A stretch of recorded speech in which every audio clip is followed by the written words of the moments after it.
კომფორტულ ლოგინში თბილად ზინავთ, მაგრამ მინახავს ბავშვი, რომელიც მიწის ქვეშა გადასასვლელებში ტეხავს ხამეს, იმიტომ რომ შიმშილი არ აძინებს.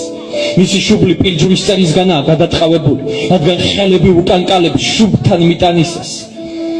წარმოდგენაც არ მაქვს, რას განიცდიან, როცა ჯეკპოტს იგებენ ან მამის ქონებას ფლანგავენ, მაგრამ ზუსტად ვიცი, რას გრძნობს.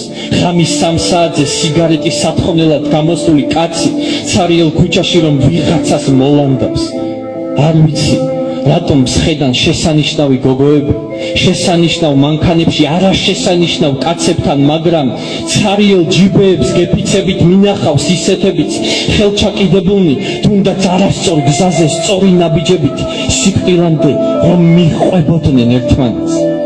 წარმოდგენაც არ მაქვს, რას განიცდიან დედები, როცა გვაჩენენ, მაგრამ ვიცი და ვგრძნობ, როგორ ამტვრევთ გულის შიგნიდან, როცა იმედებს ვერ უმართლებთ. გინდათ ცრემლები? გადაშალეთ ხელები მამის და აბზაც წაუკითხეთ ყველა სტრიქონი. ღრმად ჩაიხედეთ მის წარბცმულ თვალებში და მილიონი ნახეთ გოლგოთა.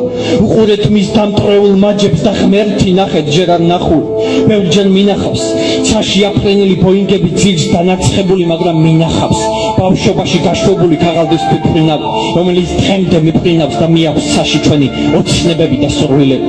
არ ვიცი და არც ვიცნობ პიარისთვის დაბადებულ, თმებ გადაწყებულ სოციალური ქსელის პოეტებს, მაგრამ ვიცნობ ცალი თითის ფალანგებზე ჩამოსათვლილ პოეტებს, რომლებიც წერის დროს ტირიან და სისხლსურევენ ნაწერებს. კითხეთ სხვებს და შენზე უკეთ გეტყვიან, როგორ ცხოვრობ, სად დადიხარ, რა გაცვია, მაგრამ ისინი ვერასოდეს წაიკითხავენ ჩვენს თვალებში ტკივილებს შინაარსიანად.